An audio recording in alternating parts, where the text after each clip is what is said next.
What's up, everyone? Kawaii here to react to episode 8 of Grisaia Phantom Trigger. Last episode we left off, it was the end of the events of Volume 6, where we were still exploring Haruto and Aoi's past. We learned that, first we saw Haruto and Anishi do a little bit of training, but then suddenly Anishi gets arrested and apprehended by a SIRS agent by the name of Nathan Black, and the others at the Mihama Phantom Trigger, they go on a mission to save Anishi, but as it turns out, Anishi is not who he says he is. He betrays SIRS and the Mihama Phantom Triggers. When they went out to go rescue Anishi, they found Nathan Black dead. Anishi shoots Ichiru in the back, leaving her wounded. He gets away with Kuroe. Aoi goes after them. Kuroe and Aoi get into a massive fight, a very brutal fight. But as we all know by now, Aoi does not emerge victorious, and she ends up dying at the hands of Kuroe. And where the last episode, let's see, I believe, where the last episode left off was, it gets back to the present. Haruto goes back to the car, and while Ichiru and the other, alumni from Mihama Phantom Trigger, they start talking about Anishi, and finding him and all that, and making their next move against him. So, other than that, that was pretty much all the events. That's pretty much wrap up of the events of Volume 6. So, yeah, by the looks of it, we are now getting into Volume 7, Volume 5.5 territory. Unlike my other live reactions to this anime, I won't be saying much about the events of this episode, because if they are going to cover like either Volume 5.5 or Volume 7, then I won't have much to say, because, well, one, I did not revisit a lot of those two volumes. I've been kind of lazy when it comes to that. And second of all, Volume 5.5 and Volume 7 are probably two of my least favorite volumes, mainly because they kind of just come across as filler. So I wasn't as motivated to revisit them as I was with the other volumes in the series. But I should still be able to recall some of the events that happened during those two volumes. So other than that, without further ado, let's just get on to it. Alright, everyone, here we go. Episode 8, I believe, of Grisaia Phantom Trigger. And we are... oh, fuck.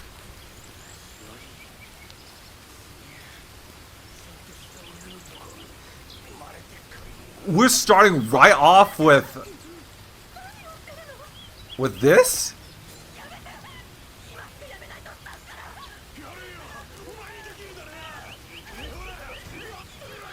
Wow, we're starting right off with Arisaka's backstory.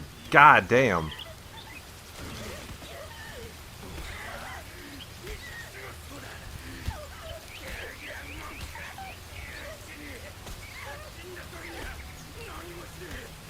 Yeah, y'all thought that Arisaka was just an innocent little woman.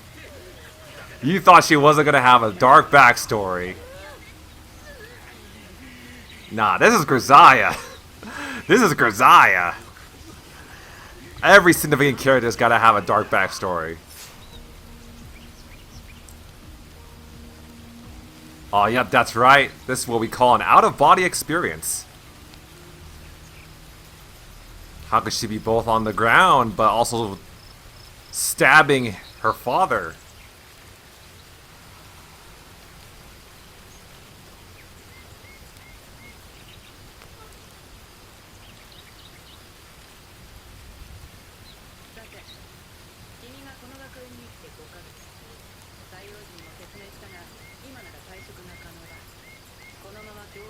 I vaguely remember this conversation too.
Bro, it even sounds like the bus announcer has Kazuki's voice.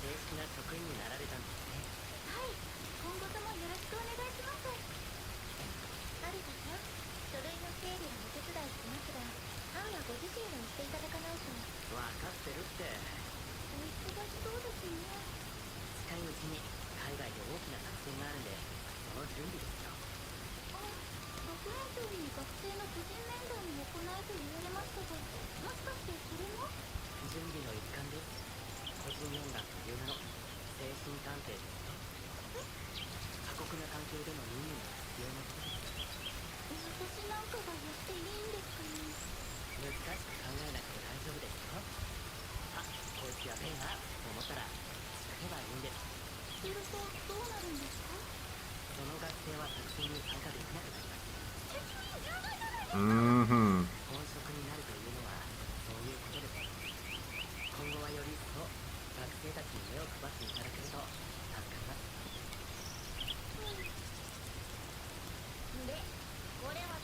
Ah, yeah. Okay, so yeah, so my theory or my hunch back in the last episode live reaction was correct. So what they're doing right now is they really are blending both events from 5.5 and Volume 7 together. So the Arisaka childhood flashback, that was back in Volume 5.5, and what we see here, this is Volume 7. Even though I didn't revisit too much of both volumes, I still recognize and remember some of these scenes.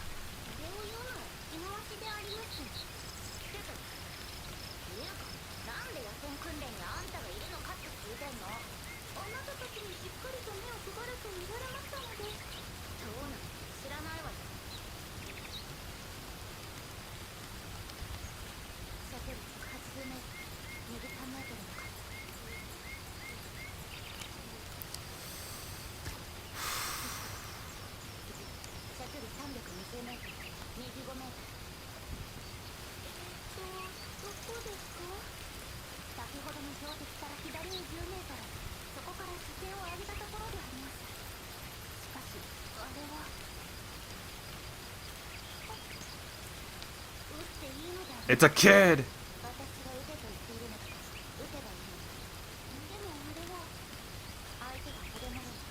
Child soldiers are a thing. Just look at you guys.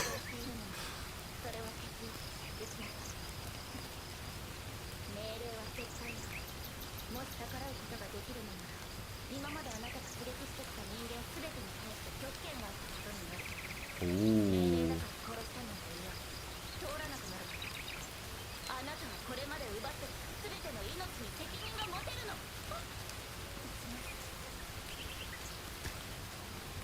Fuck them kids.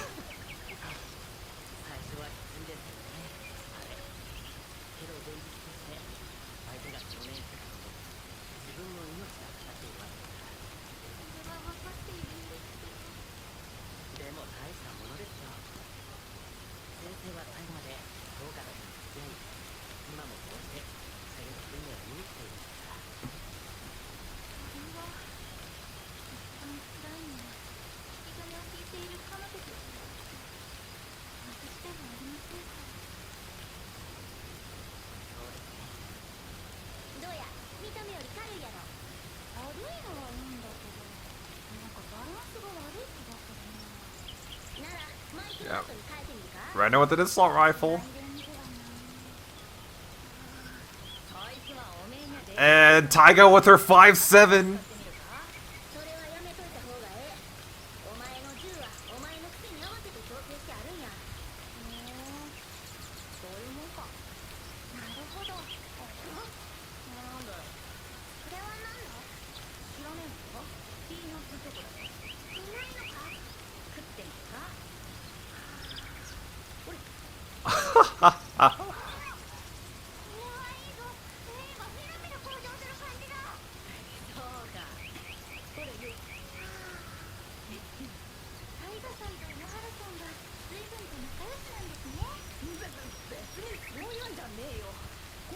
Ah, yeah, I remember now. Yeah, Maki pretty much was kind of like a big sister to Taiga, if I remember correctly.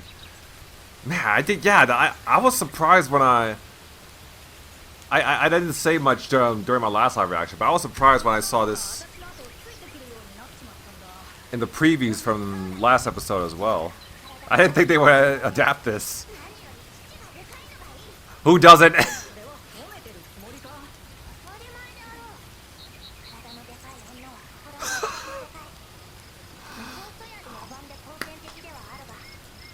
Wise words from Taiga.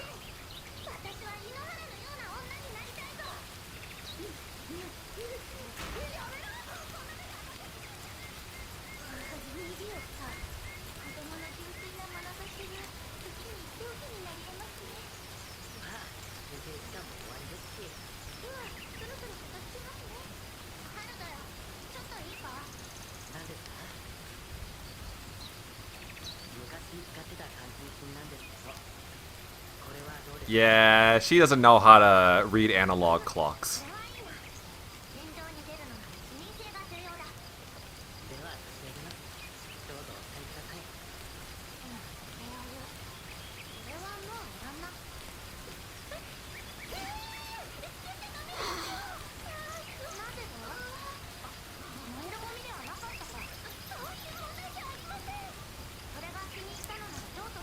I don't think watches are burnable anyways.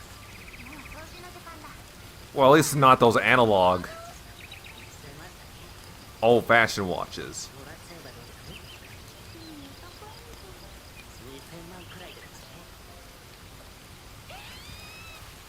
He's bullshitting. The shotgun! Oh, I remember how much I loved that shotgun back when I first saw it. It's such a cool shotgun. I think it was called like the Dragoon or something.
Oh shit, it's all the pressure's on her.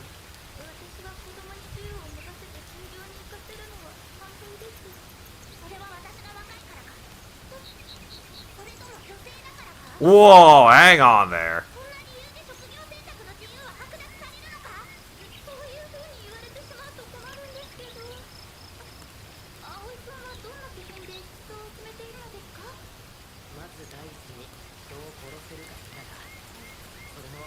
自分のためではなく誰かのために。その点タイガ様は自身を要請してクリスを守った実績を評価してます。ハルトは現場入りの許可をくれたが、許可しちゃってるんですか？何か問題が？大ありですよ。その通り。タイガ様が現場に出るにあたって問題は大きく2つあります。1つは子供が人を殺していいのかという倫理的かつ常識的な問題。これに関してはタイガ様はあくまでも救護に専念し、自衛のためのやむなき発砲のみ許可されるということでご納得いただくしかありません。2つ目はタイガ様が負傷もしくは死亡するリスクにさらされるという問題ですが、Yeah, you know, I have a feeling that because I don't think they see Tiger's trained to be a medic. That was something that was supposed to be covered back in Volume 5, I believe. But they skipped over that back in episodes 4 and 5. So I have a feeling that some anime onlys are going to be very confused by her son development. Like, oh, she's a medic now. When did this happen? Yeah, this is why I don't like how Volume 5 was adapted. Because they choose to skip over vital information like this. They choose to skip over important context like this.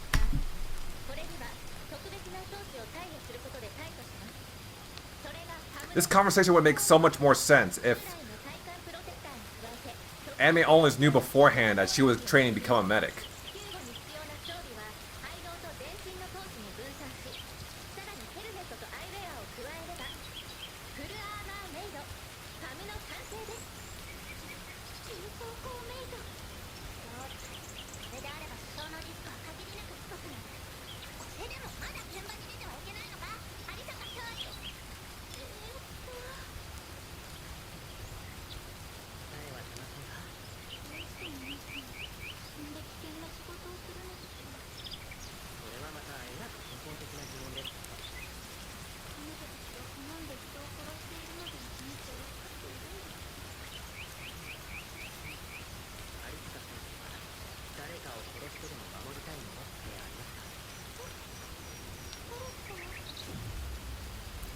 Oh.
Past just follows her everywhere she goes.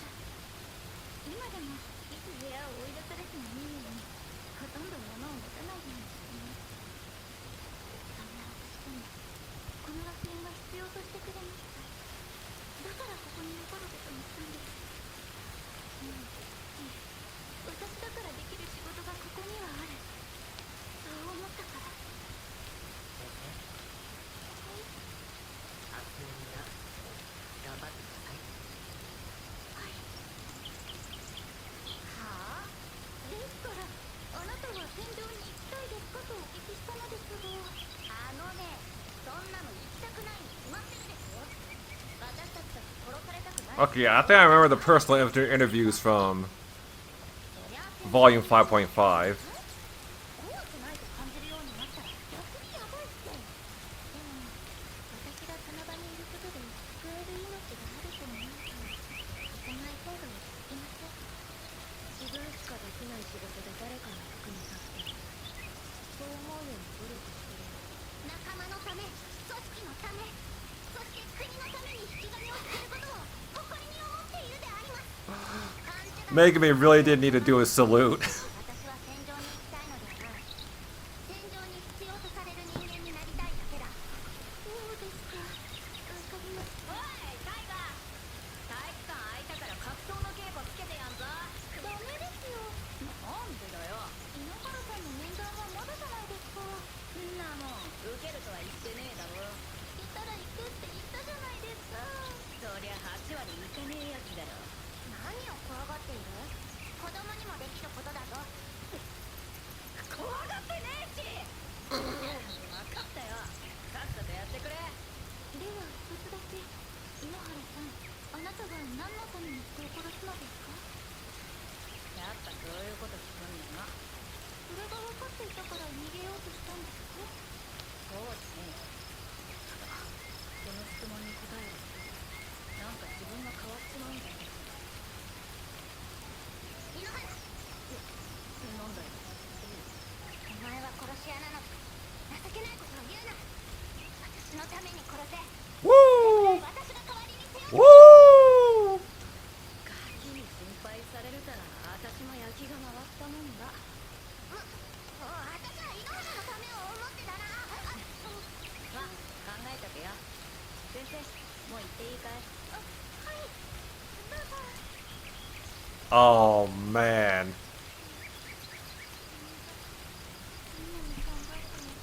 Seems like this where it seems like this where you know it really further reaffirms my opinion that Taiga is probably like out of all the new students that were introduced after Volume 1, Maki, Megami, Taiga.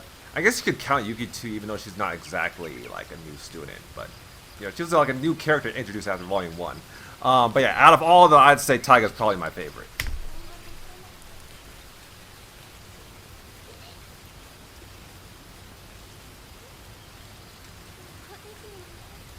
A rookie shoe toss.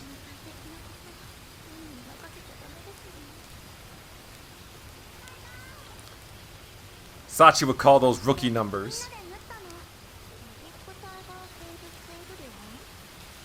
Oh yeah, Taiga's grade school friends.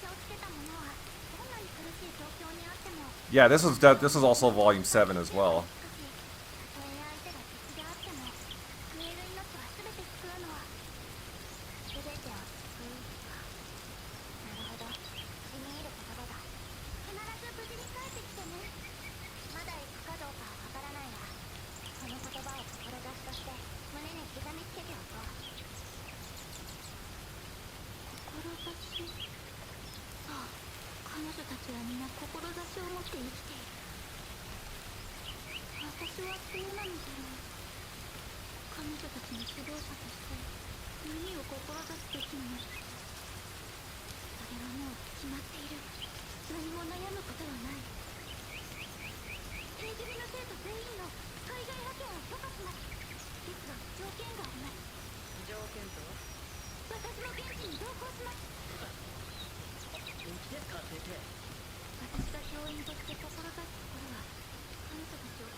Oh, okay, yeah.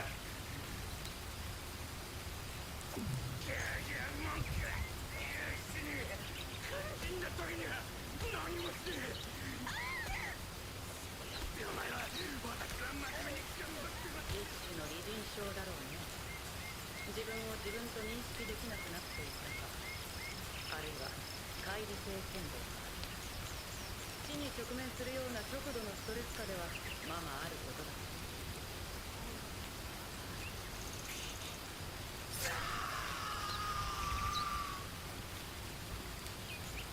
それにね、みんちゃん、君はそうやって決め But Mama took the blame anyways. 有坂君が父親を死に至らしめたとは言いにくい。最初に父親の背中に包丁を突き立てたのは確かに有坂君だ。しかし止血をせず、挙句旦那をめっちゃ出しにしたのは母親だ。わかっています。ただ、自分の行動を人事のように認識しているのは危うくないです。相変わらず心配性だね、みんちゃん。その先彼女は高いストレス環境に身を置くことができる。あのと自分の乖離を通し、自分のしたことを再認識してしまう。気にしたところで何もできんよ。君も私も。わかりまし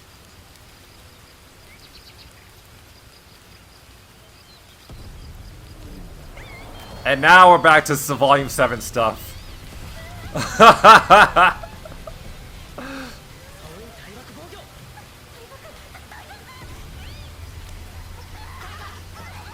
Remember, Arisaka, you got your... You asked to be on this mission. Alright, well... That was episode 8 of Grisaia Phantom Trigger. Overall, pretty damn good episode, so... Yeah, looking back at... After watching this episode, I gotta say, I think it does make sense as to why they decided to blend Volume 5.5 and Volume 7 together.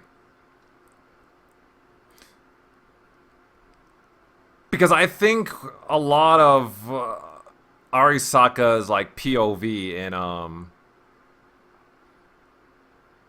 Volume 7, I think it really does, kind of relate to her focus back in Volume 5.5. So I like the way that they're blending it all together, and I liked... And yeah, it definitely makes more sense now as to, why they decided to adopt Volume 6 first instead of Volume 5.5.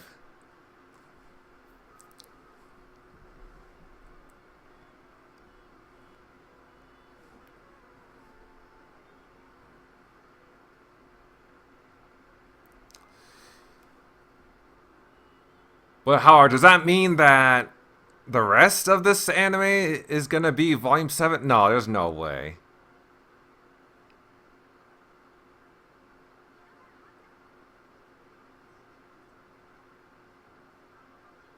I think what's gonna happen, and I don't want to.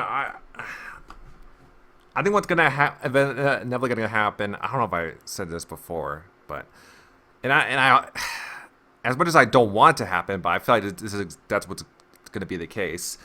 I think Volume 7 might be like 3 or 4. I think Volume 7 might. I think the next 2 episodes are going to be Volume 7 stuff, and then for the last 3 episodes of this series, they're just going to rush through Volume 8. And like I said, I'm not sure if I'm going to like that, because, Volume 7, Volume 8, they're the 2 longest installments, and I should probably just watch the entire preview. They're the 2 longest installments in the series.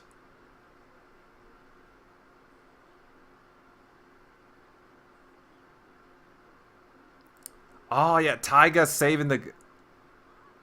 Didn't this happen later? Yeah, Taiga saving the... Oh! Little girl in trouble. Oh, they might actually just rush through Volume 7.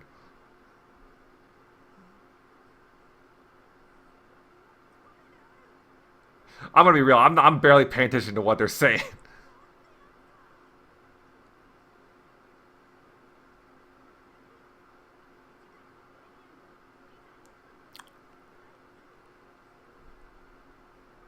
Oh.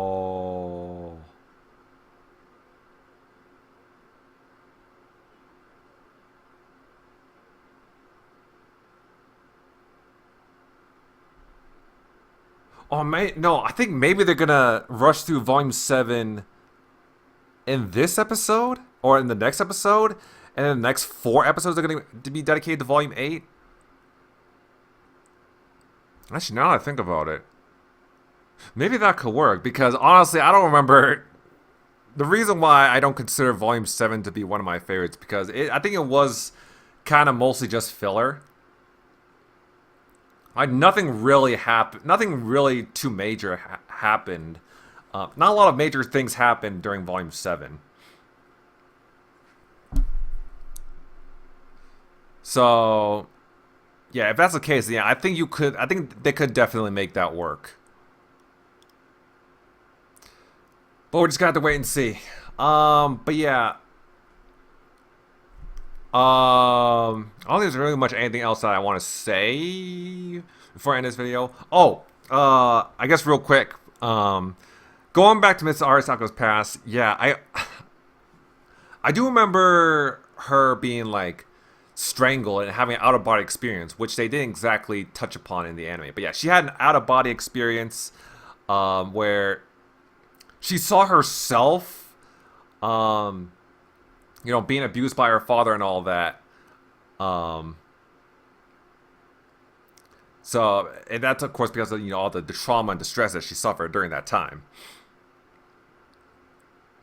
But I wasn't sure if it was actually her who killed the father or who killed her own father, or if it was her mom. But yeah, it turns out it was both, kind of, in a way. So yeah, thanks to this episode for giving me a refresher, I guess.